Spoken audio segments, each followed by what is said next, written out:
Good evening, Your Worship. So, my name is Darren Adamson, and with the Department of Finance, we did the audit of the town's financial statements this year again, and so I would just like to briefly go through the highlights of the statement. I did get a chance to go through them in detail with the audit committee already, so I'll just keep it to the highlights for the purposes of this meeting. So, page 1 is our auditor's report. It points out the responsibility of management and the responsibility of the auditor. Those responsibilities are the exact same as they were last year. So it's management's responsibility for the financial statements and for the internal controls of the town, safeguarding the town's assets. Our responsibility is to do our audit and provide our audit opinion, whether or not the financial statements are fairly presented.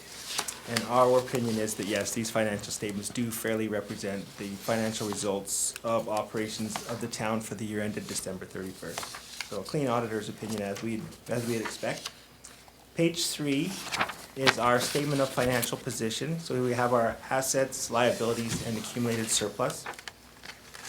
Financial assets are at the top. Financial assets are about 23.9 million, down slightly from last year. We did generate, the town generated about 6.6 million of cash flows from operations, but invested that in tangible capital assets and by paying down debt. So overall, financial assets are down 1.3 million because that was invested in infrastructure and in paying off previous long-term debt. Liabilities total about 15.2 million compared to about 18 million last year, so they're down about 2.8 million. As I mentioned, we paid off some debt, about 1.4 million, and also used up some of the deferred grants that we had on hand from the previous year. So some of those grants were spent on current projects this year. So our subtotal net financial assets, being financial assets less liabilities, totals 8.6 million this year, up about 1.5 million over prior year. So a good improvement in the net financial asset position. So a good place to be. Then we add in our non-financial assets, which largely is tangible capital assets, and that's about 177, almost 178 million. Additions during the year were about 6.4 million, so that gets added in. Various projects, infrastructure, and buildings, or not so much buildings, but equipment. And then we amortize or expense those assets over their useful life, so we minus about 4.3 million off. We come down to our total accumulated surplus of 186.2 million. So that's the total surpluses of the town throughout history. And in note 9, it breaks down that accumulated surplus. About 168 million of that is surplus that's invested in the tangible capital assets. So the town still owns the assets with the service potential of 30, 40 years. So it's surplus, but it can't be spent. It's already spent sitting in assets. The remaining about 18.5 million is spendable surplus that can be used for future projects. And about 9.6 million of that is sitting in specific reserves for specific operating and capital purposes, and almost 9 million is unrestricted.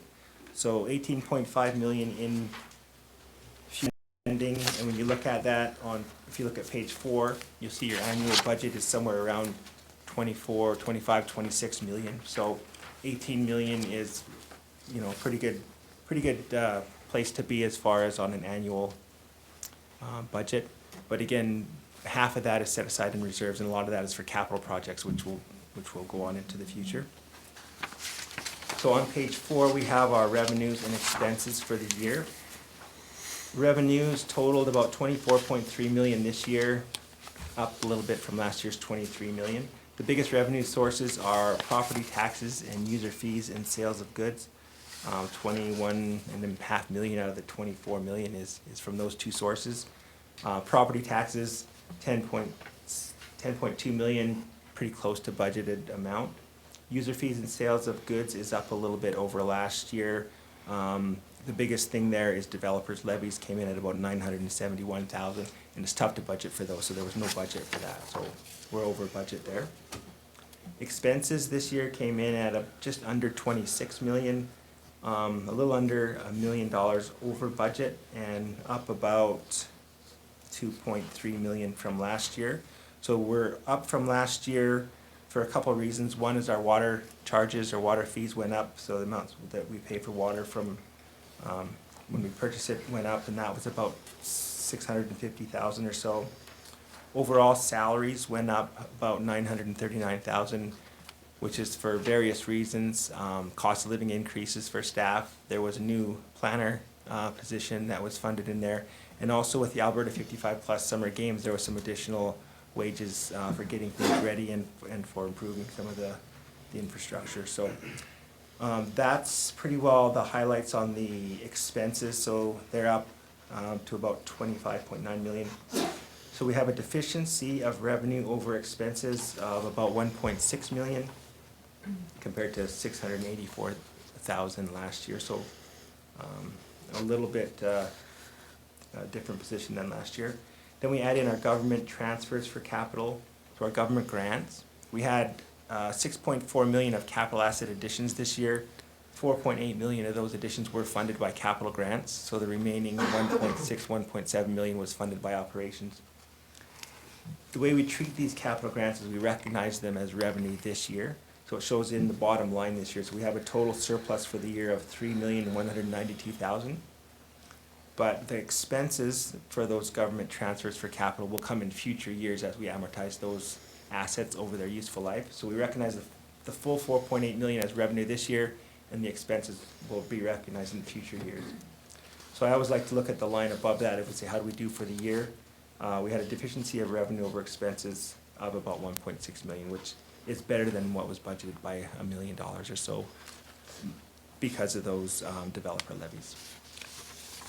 So that is a really high level, what I think are the highlights of the statements. But if you have any questions, comments, concerns, I'd be happy to answer those. Thank you, Darren. I have a comment, Your Worship. Go ahead. I understand that there's still money coming from the 55+ games back to the town of Strathmore. Is that correct? That is my understanding. I heard I we think were it's- last. That's correct. But that, I just, and the other thing I think that's important to point out is that we had empty spaces on our organizational chart for a very long time, and I thought maybe CEO Stanford would want to comment on, that in lean times, he had opted not to fill those positions, but as development increased, it became necessary. Yes, a few of them were filled, particularly like additional professional planner and so on. And anyway, we're still tight on staff, but we've done well. We've tried to keep it down. Thank you. Any other questions from council? Then I will accept, Maybe a comment. I'd Sure, just like go to ahead. thank Darren and his team and our staff for their exceptional work. They come in really fast and they get the job done, and we appreciate that very much. Thank you, Darren. And maybe to our Director of Corporate Services as well, thank you, and to his team as well. absolutely. I have a frivolous comment, Your Worship. A frivolous one. But it's meaningful. Sorry, no. It's meaningful. Go ahead. Go ahead. A former councillor said to me tonight that this council should acknowledge CEO Stanford at his last consolidated financial statement for the town. He said that no one would know more than you that you are certainly brought this town into a different position than the one you found it in when you came. So thank you. All right, I'll accept the motion on this matter. Your Worship, I move the council accept the 2015 council statements, financial statements rather. I'll turn that on. I move the council accept the 2015 financial statements as information and authorize 2 members of council to sign the financial statements. Any discussion on that? All in favor? And at this point, I'll call for a short recess in order for me to sign a couple of documents and take 5 minutes. Okay. All in favor? Thank you. Yeah, I need one more.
Thank you for lowering the heat.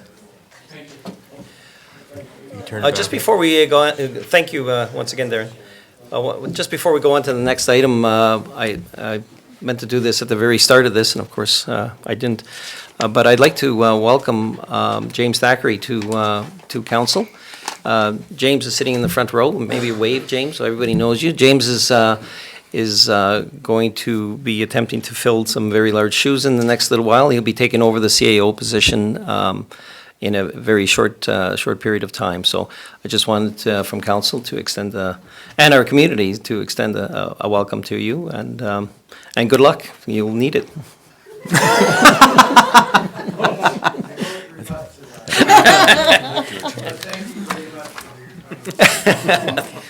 Welcome, James.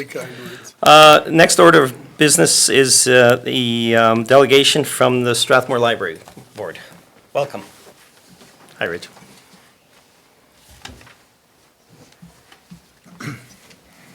Thank you. Hi, Rachel. Thank you. Thank you.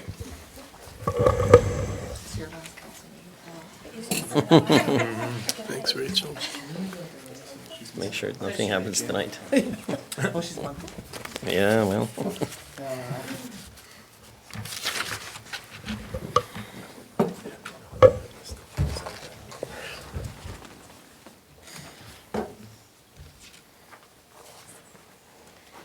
See?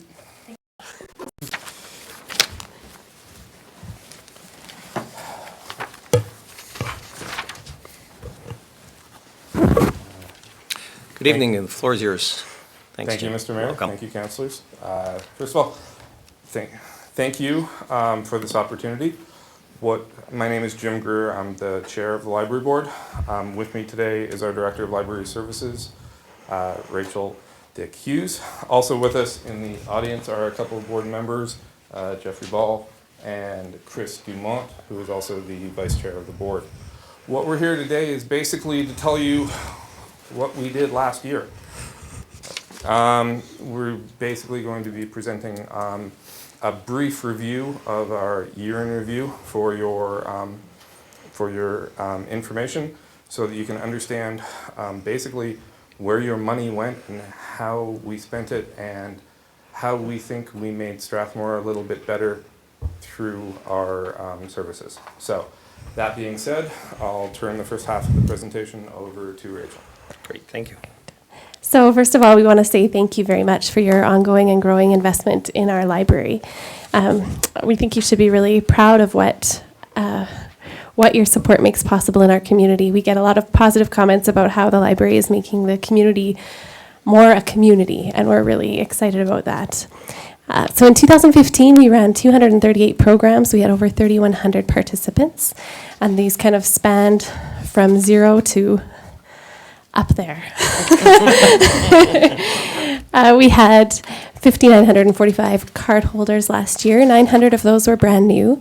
And we're really going to focus our efforts on getting more new card holders. We're still finding people aren't aware of everything the library has, that we have free ebooks, we have free movies, including new releases. We have e-resources. One of the new ones is lynda.com, which is a really great professional development resource. And if you pay for it on your own, it's over $300 US. And if you get a library card, it's free. So we're really excited about some of these, and we just need to keep working to get the word out.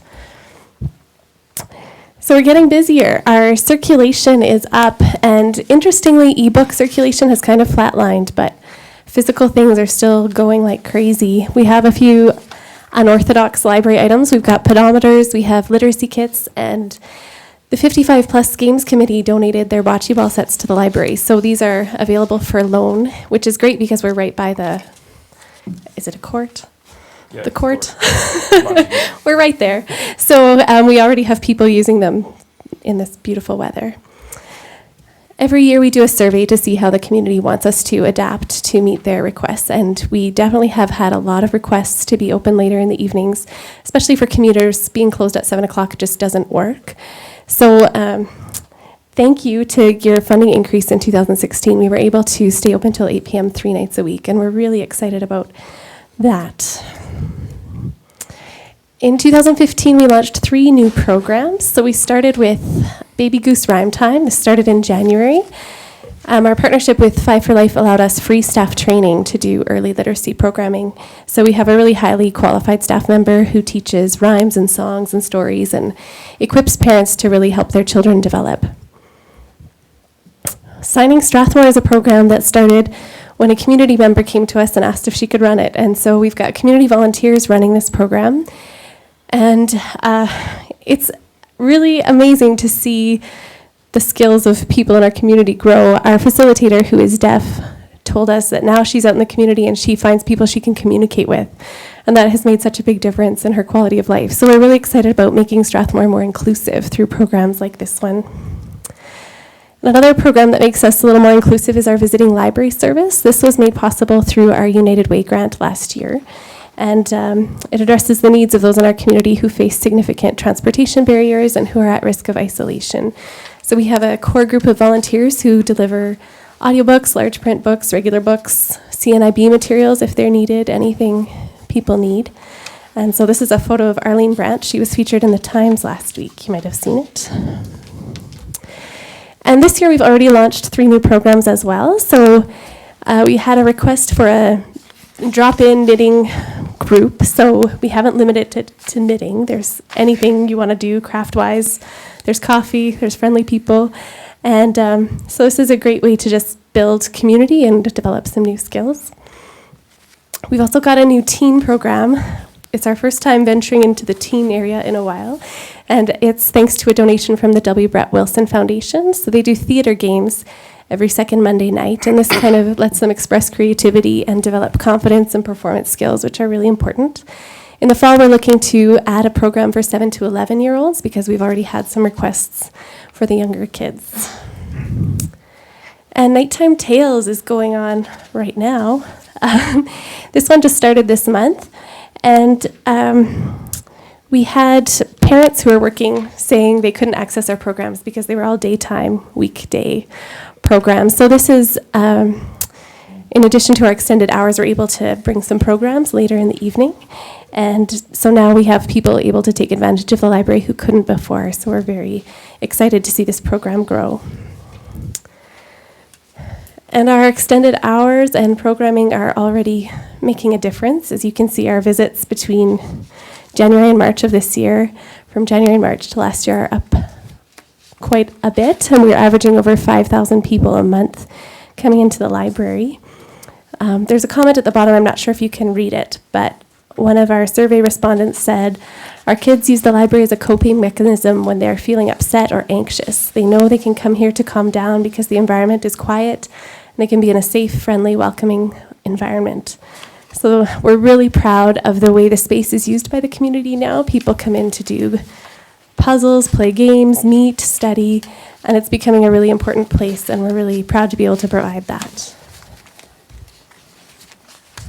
So we're getting busier, but in part, unfortunately, the library is busier because it's needed in this economic downturn. The library is a low-cost choice for people to get the resources they need. We have public access to computers and internet. We have books and other resources on job hunting. People right now need their library, and we try to supply their needs. And they need a library that can respond when they need it. Right now, we're supplying those needs with minimal staff. If the library keeps getting busier, and all indications are that it will, our staff will be stretched further. So we have to stretch. One of those ways we're stretching is to supply the needs of our customers through part-time positions that target specific needs. It's a flexible, adaptive approach that maximizes the efficiency of our staff. Our staff and library administration should be commended for this adaptiveness, which I think I just invented a word. Another issue, an ongoing issue, is of course space. As this comment shows, people are noticing our limitations. And frankly, how can they not? Because if you look at that photo, you'll notice that the reason programs are so popular, they're starting to max out our meeting room. The meeting capacity for that room is 165 people. We had 154 participants for this program. Fortunately, increased usage and increased visibility also results in increased partnerships. We're moving forward, working to solve our issues, working to solve the public's issues, and those solutions call for help from our friends.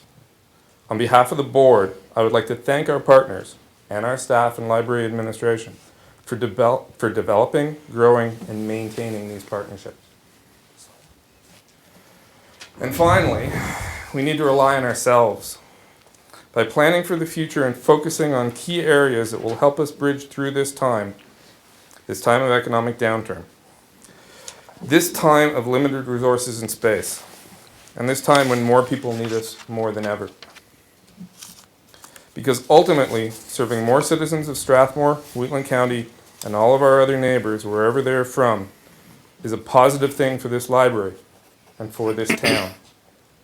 Thank you. Thank you. Any questions or comments from council?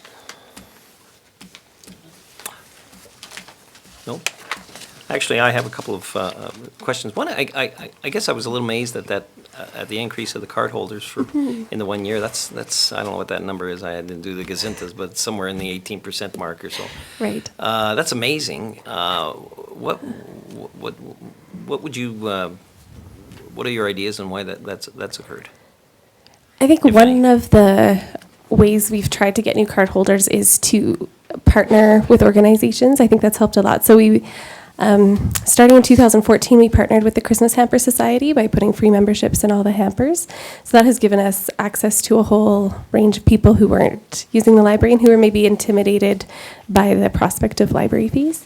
So that's one way. And then we give them away at community events quite regularly. So the 5 for Life early childhood development events, we give away memberships.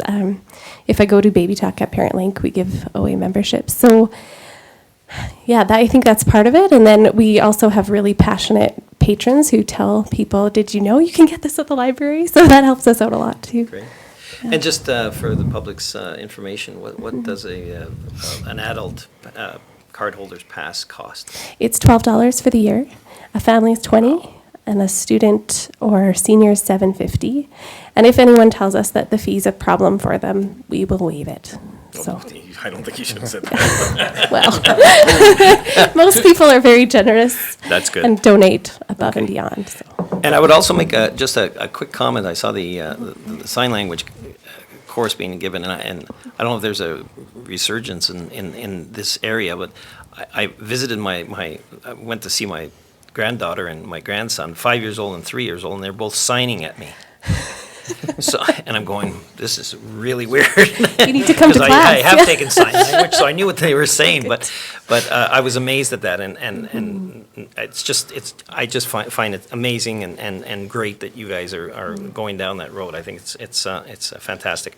And lastly, in regards to staff, I know that's an issue. Do you guys still use volunteers there? Yeah. Okay. Definitely. We've actually increased our volunteer base. Okay. To the point where, well, no, I'm not going to say that. We've actually increased our volunteer base. So I just we're always looking, I'm just trying to keep apples to apples. So when you compare the staff numbers to other communities, are we taking into account volunteers? No, neither base.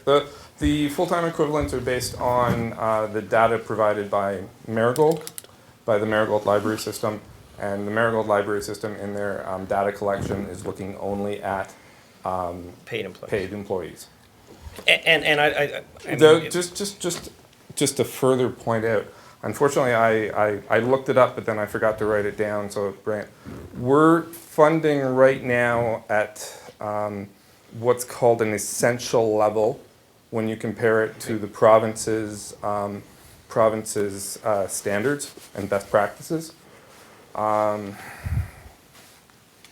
More of those look at what they call an enhanced level, which obviously provides more services. So yeah, I've just got to get my head around that, because if you're comparing it to if they're using 10 communities, for instance, to arrive at that number, and there's no volunteers at that number, at those 10 communities, then I would see that the numbers are skewed. So No, sorry, I'm sorry, I didn't explain that right. It's not that there are no volunteers No, I at appreciate those that. communities, it's just, But they're not taking. they're not taking that into account. I'm sure, like us, that all these other libraries need volunteers to provide as well. Okay. It's just that when we're comparing those numbers we're comparing solely paid staff. Great. Councillor And Peterson. thank you, Your Worship. Sitting on Marigold, one of the things that we recognize, Okotoks has an FTE of 12, but they have 30,000 people. And so these numbers are cautionary Sure. in terms of that, yeah. And many of our Marigold libraries are working at a level of essential service delivery. Yep, thank you. Anything else from, yes, Councillor Blocken? Thank you, Your Worship. Maybe certain members of council can help me out on this. What is the per capita rate we're paying now? Mel would know. I don't have that in front Move of over me. to the man in the know, no? It's $18 and something, I 90 believe. cents, I think. Yeah. And for how many people is that? That's for the 13,327. Okay. Wow. Jen would know that. Thank you, I just wanted to find that out. Anything else? If nothing else, I'll accept a motion to accept this for information. I'll make that, Your Worship. Councillor Peterson, any discussion? No? All in favor? Thank you very much Thank for your you. presentation. It was wonderful. Very informative. Thank you. Thank you very much. Thank you. And you be careful. Thank you. 1 month to go. Okay, good luck. All right, we'll move on to item 6.1, which is the bylaw 16-04 tax rate bylaw, and we'll call up our Director of Corporate Services. Good evening, sir.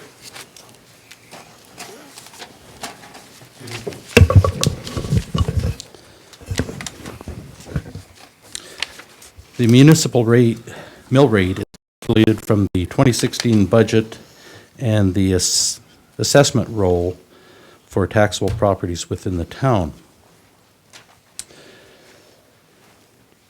The 2016 municipal residential mill rate is 5.476. In 2015, it was 5.557.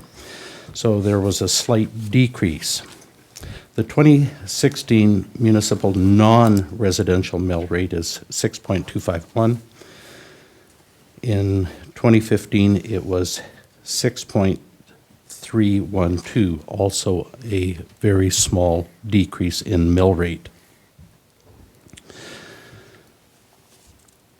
The total 2016 residential mill rate, so this would include both of the requisitions and the municipal portion, is 7.923.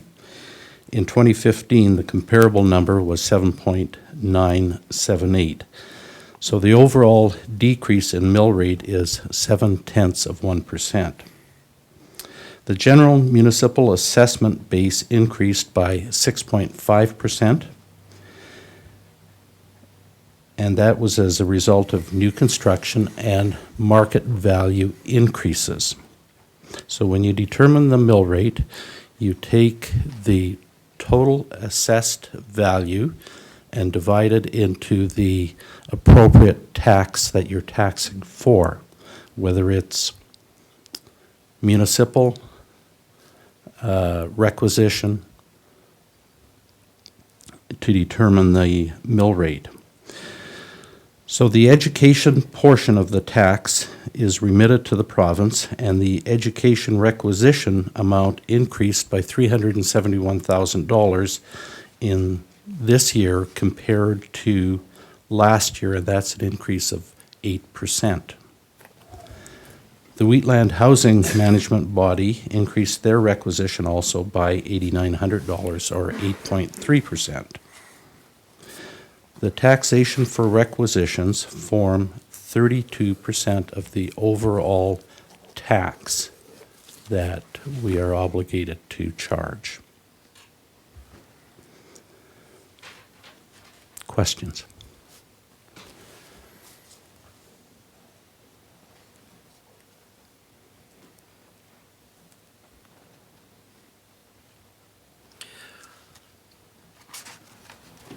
No, I'm good. Anything from council? Your worship, I move the council. Hold on, Oh, excuse me, just. Just a quick comment. It's interesting that what growth and how much it helps us out. Without that growth, we'd had a pretty good increase. We would have had some increase, absolutely.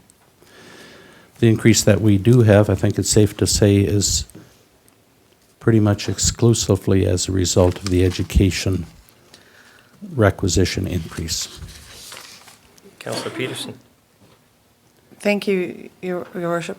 This might be more to administrative services, but also Mel. I know certainly many communities across this province are strenuously opposing this provincial government's assessment regarding education taxes and are very, very upset that the province is continuing to insist that municipalities gather a provincial tax. I was wondering if you had any comment on that.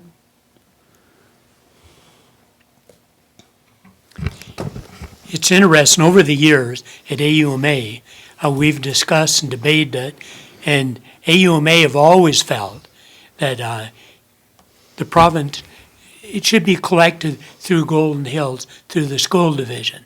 But anyway, the governments, even previous governments, had said, no, municipalities have to collect it. So it looks a little bit bad for us. Thank you. Councillor Few.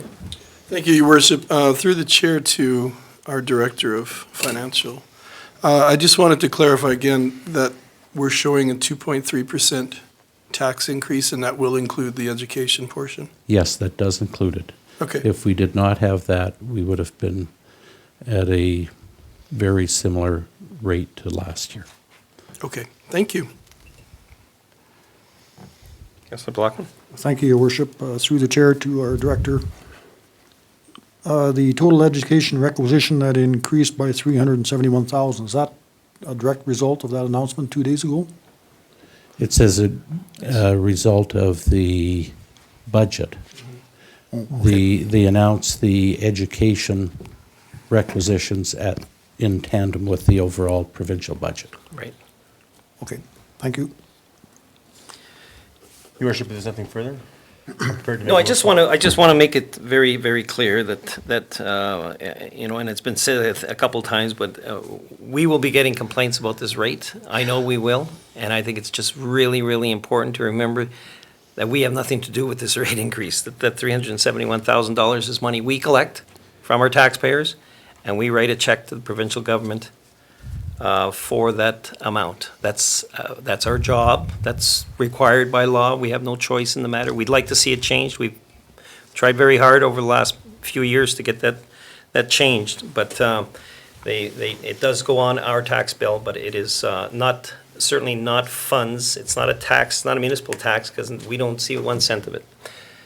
I will accept a motion. Thank Sorry. you. No, I would just say in addition to that, Your Worship, that I think that it's timely in our community at any rate, and I'm sure we'd have support in the rest of the province for school boards and for municipalities to join together again with the rest of the province to lobby strongly for this process to change into a more transparent and fair process when, because it's not only onerous for a municipality to have to pass this on with no power or no input, basically, and it's even worse for school boards who are still expected to carry out their book of business without being able to impact the situation. Okay, nothing arising. I'll take a motion. Your worship, I'd move the council give first reading to bylaw 16-04 tax rate bylaw. I have a motion before us. All in favor? Your Worship, I'd move that council give second reading to bylaw number 16-04 tax rate bylaw. I'll call for discussion on that matter. Seeing none, I'll call the question. All in favor? Your Worship, I would move that council give unanimous consent for third and final reading to bylaw 16-04 tax rate bylaw. All in favor? Your worship, I move the council give third and final reading to bylaw 16-04 tax rate bylaw. And all in favor? Passed unanimously. Thank you very much, Mr. Titi. Next item of business is 6.2, West Strathmore Conceptual Scheme and Planning and Development. Mr. Marco, you're up. Good evening, Mike. Good evening. Thank you, Your Worship. This bylaw is for the adoption of the West Strathmore Conceptual Scheme. And what you have before you today is a request to give that bylaw first reading, as we're going to proceed in about a month's time to the recommended public hearing, and at which time we will then deliver an overview and presentation of the document. But if I can just encapsulate this particular document, it is a high-level document that sets the framework for the preparation of area structure plans for the 6 quarter sections that make up the West Strathmore area. And it's our first step to start to introduce that framework for the preparation of those more detailed area structure plans. Thank you, Your Worship. Perfect, thank you. I'll accept a motion. I would move that council give first reading to bylaw number 16-08. We have a motion before us. Council, all in favor? And Your Worship, I'd move that council hold a public hearing for bylaw number 16-08 on Wednesday, May 18th, 2016. Thank you. All in favor? That is carried. I have a question Certainly. to Mr. Markle. Will we have an open house prior to this, or no, just a public hearing? Your Worship, we did have an open house. You did have one, We did right? have an Yeah, open house. yeah.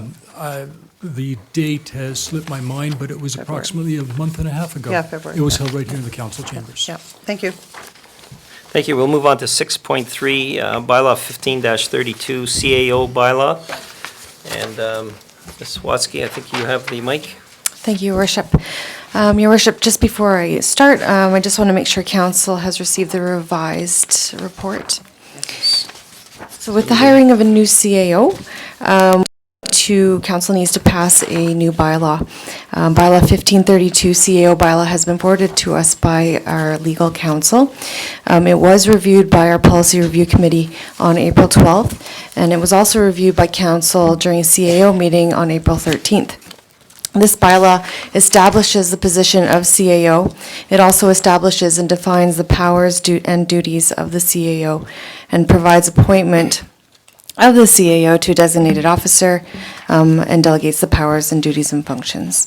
It is recommended that council review this bylaw on an annual basis, with the first review to take place next March 2017. We are recommending that council give this bylaw all 3 readings tonight. Just so that council is aware, there were 3 small amendments made. They are in item 6.3, it's just a small typo.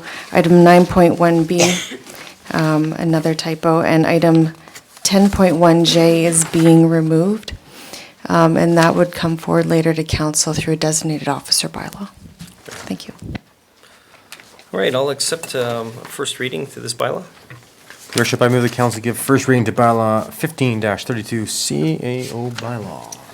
Thank you. All in favor? I would move the council give second reading to bylaw number 15-32, CAO bylaw. Thank you. Discussion on that matter? Anyone? All in favor?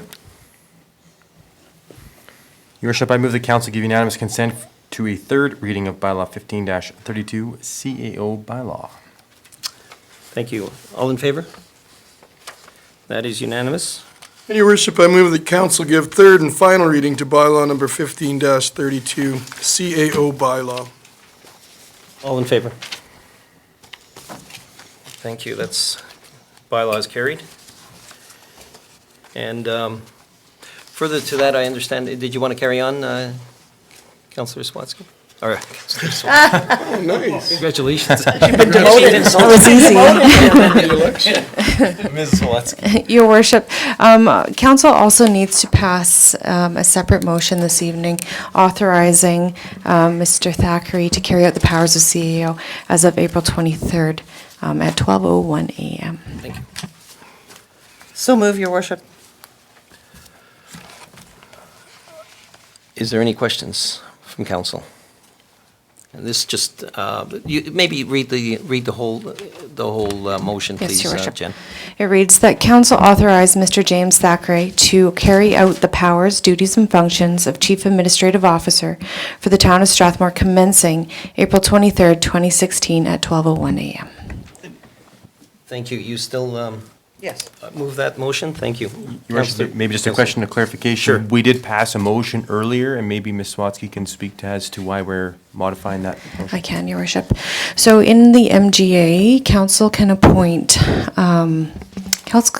two CEOs at the same time, but you need to have a bylaw designating and splitting up the powers. Because Mr. Stanford is still CAO, you cannot have two CEOs at the same time. So this resolution designates the powers to after Mr. Stanford is done.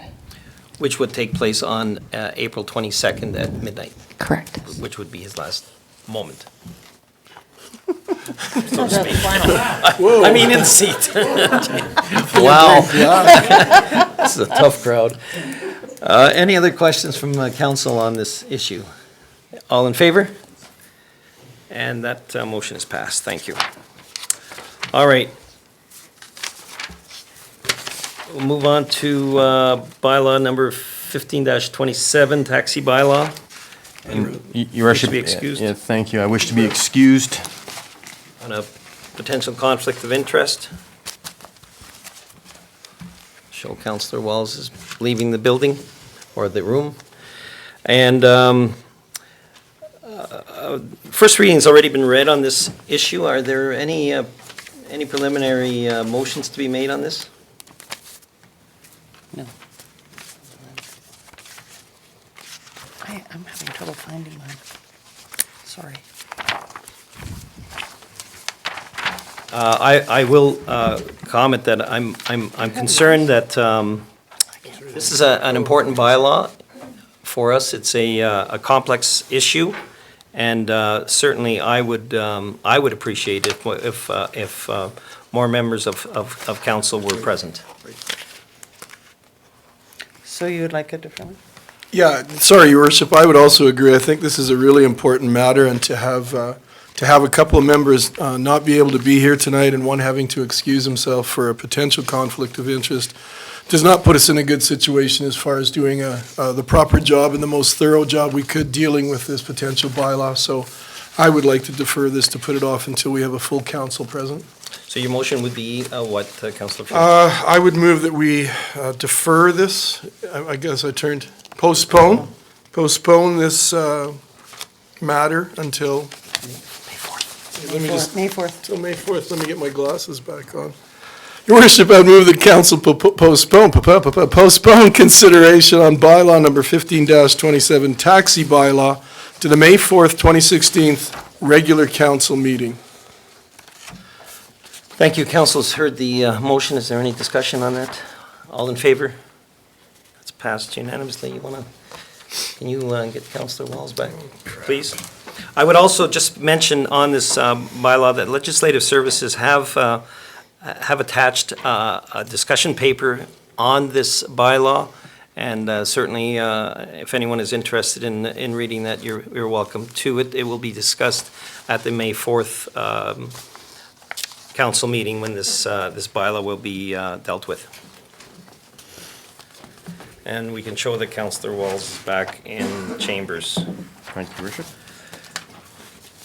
And from there, we have no old business. We'll go on to new business, Strathmore Library Board appointment, 8.1. Ms. Sawatsky. Your Worship, Council has received a request from the Strathmore Library Board to appoint a committee member. The committee member that has applied is Ms. Marlene Risden, and administration is recommending the appointment. Thank you.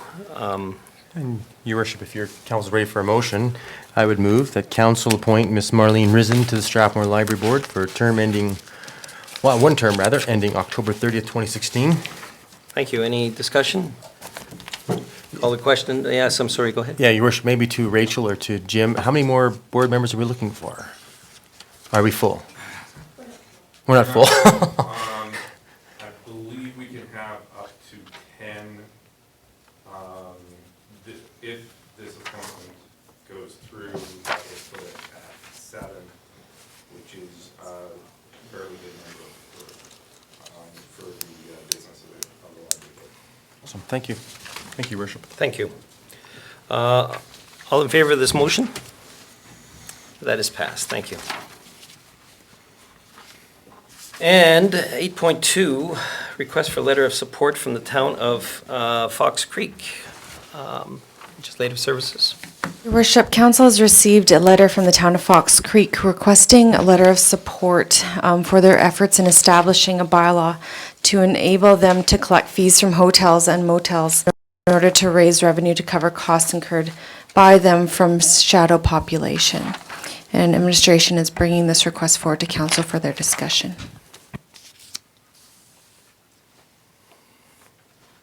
Councilor Walls. Your Worship, maybe our administrative executive assistant, I can't remember what her title is exactly, Jennifer can answer, or maybe she can't.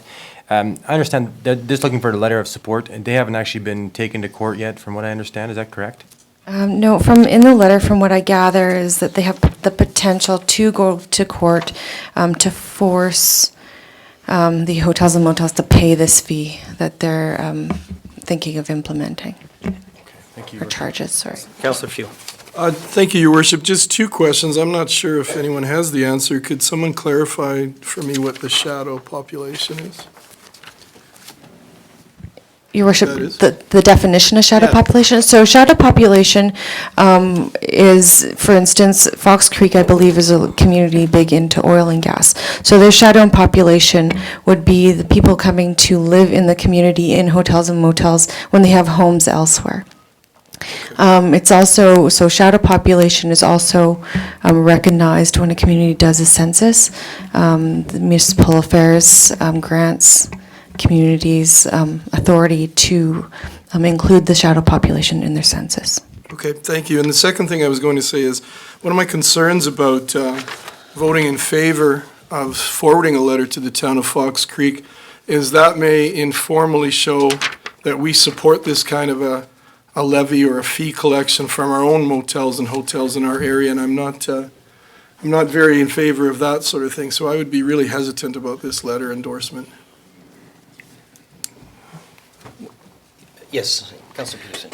I certainly echo Councillor Fuel's concerns in this regard, and also wouldn't wish to have our hoteliers believe that this is the case. And we also recognize through reports that have been given by Ms. Simpson, Parks and Recreation, and Badlands Tourism, that the majority of people coming to our community are young families whose children are involved in sports. So it would, in an already costly environment, create additional hardship. So I would not be in favor of this, Your Worship. Well, I would just only comment without leaving the chair that I find this just to be a very personal issue. It focuses. This isn't a. I mean, they're asking for support for a policy, but it clearly is something that is focused on the issue in Fox Creek. And although I sympathize with them, I'm not sure that we should be going down a road which is clearly litigious at this point, or will be shortly. So, anyway, we have is there a motion? Well, Your Worship, I was just going to ask if we need to make this motion, or could we just make a motion to accept this letter as Absolutely, information? Councilor. I would be prepared to do that. I would like to move that council accept the letter from Fox Creek and its request for a letter of support as information. Motion has been read. All in favor? Thank you. That's carried. And lastly, I believe lastly, no, not lastly, but Second last one. 8.3, request a letter of support from the town of High River. Once again, Legislative Services. Your Worship, the town of High River has forwarded a letter requesting a letter of support from the town of Strathmore in regards to their efforts to have changes made to the Alberta Disaster Recovery Program. And this is coming forward for council's discussion. Thank you. Have any comments from council on this issue? Councillor Blockland. Thank you, Your Worship. I think this is extremely important with the Alberta Disaster Recovery Program. Probably James knows quite a bit about that too, but there is a lot of issues and problems with this, and I'm quite sure Strathmore will never get flooded, but chances of a tornado ripping through here is probably pretty good too. And myself, I personally think we should support this.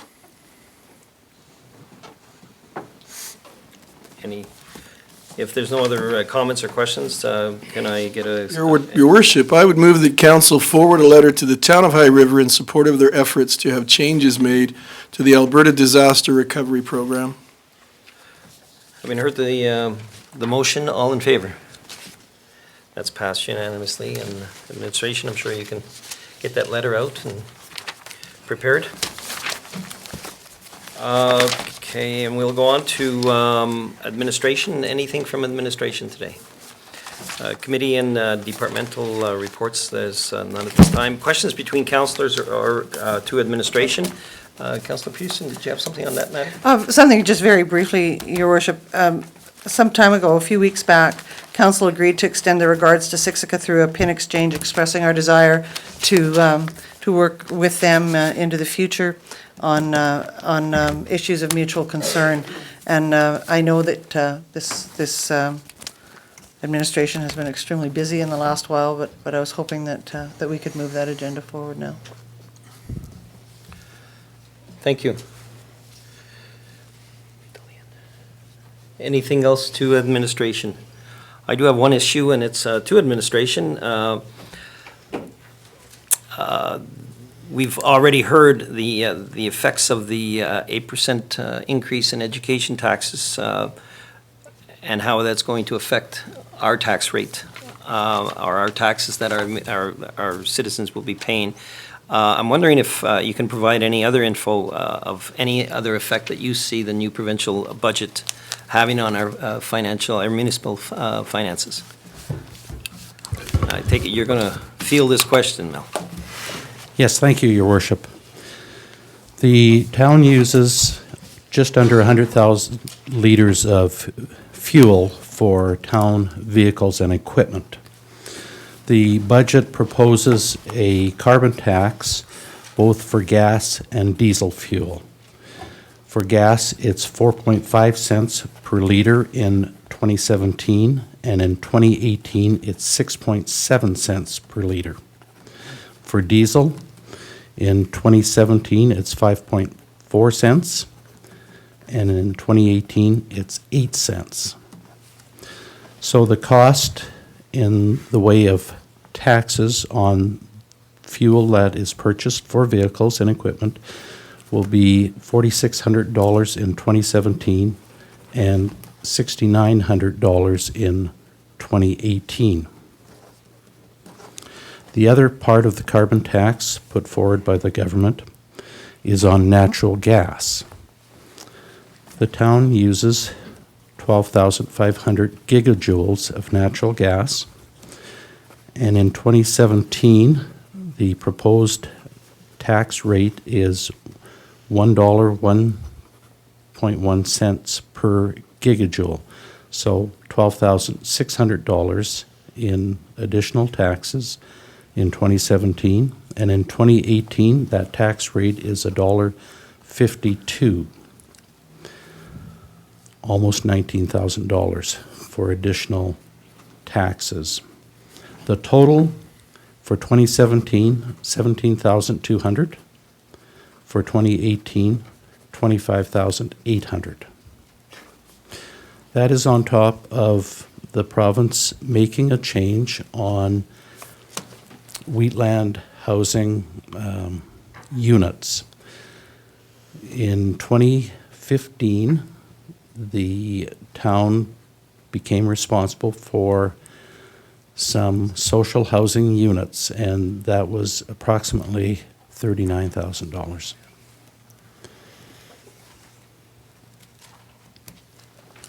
Now, it doesn't end there. I didn't think it did. There is no direct tax on electricity specified in the budget. However, electricity is generated from natural gas-fired generators. The town purchased contracts fixing the price of electricity going forward for, from now forward to 2020 for the next 4 years. So we will have no direct tax increase, but the cost of natural gas will go up for people that do not have that because of the additional taxation on, indirectly on electricity that is provided. We have no definitive information on grant funding for infrastructure or on funding on operations from the province at this time. So that would be on the revenue side. If the province was going to step up to the plate to give us some additional money, there's no detail on that piece of it yet. Well, does that include MSI? That's I thought correct. I thought the MSI rate had been Established. established. Correct me if I'm wrong, and that it is not going to be increased as it was intended to increase. We have no information on an increased Oh, MSI. certainly not, no. We were hoping that perhaps the province would step up and provide Well, I thought it went down. Yeah. additional funding for infrastructure, because that's kind of what they've talked about, but there isn't any specific detail on that. Okay. So any good news at all, Mel? That's all the news I have for you. Any this questions time. arising? Councillor Block? Thank you, Your Worship, through the chair to our director. So these increases on gas, diesel, natural gas, and probably electricity, we're going to be stuck with. Sorry? We're going to be stuck with these increases. They're becoming law passed by the provincial government. They're built into the budget. Reading the Calgary Sun the other morning where Mayor Nenshi was complaining about the same thing. He got told cities, towns, villages are not eligible for any rebates at all. That's right. That's correct. The government has directed rebates to lower income individuals. Anything else? Thank you very much. Thank you. Anything else between councillors and administration? Sorry, go ahead. Just further down. Okay, we'll go on to councillors, correspondence and councillor statements. Did you have something on there? Yes, Your Worship, thank you.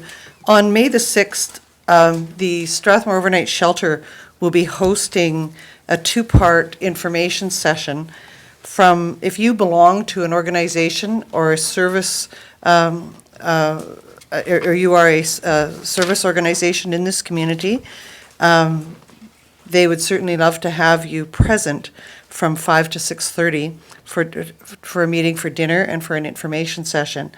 The public is then welcome to come from 7 till 9 for additional conversation, information, and a tour of the building. So I certainly would welcome all of our community to come to the Strathmore Overnight Shelter location, which is at 102 Canal Street at the Harvest Church.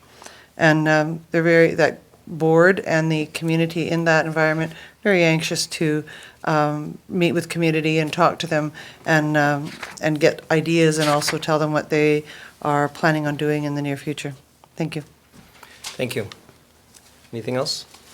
I would like to just advise the public and those present that there was a gathering of partners on April 9th, I would say, in front of this building, and those partners included the Town of Strathmore, the Strathmore Youth Club, the Strathmore Children's Festival, H&H Hucksteads, and the Strathmore No Frills, and a whole bunch of very kind and generous souls that came down to donate food for our food bank. I would note that the food bank is is feeling the pressure of the financial downturn in our economy, and they're very, very close to being exactly twice as busy as they were last year at this time.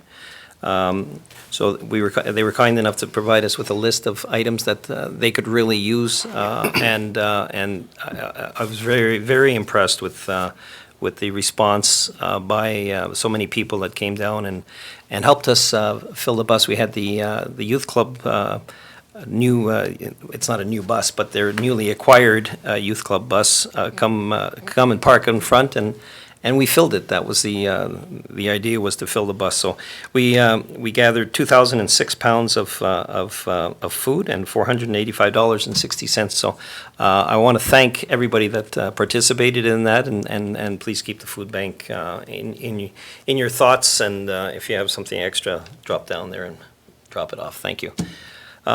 Anything else under that item? And just before we adjourn, Councillor Wallace, did you have something to say? Go ahead, sir. Please. Your Worship, I guess I'd just like to take this time to thank Dr. Stanford for his years of service for the town, and we will miss you, and we wish you the very best. Please forward your personal cell phone number to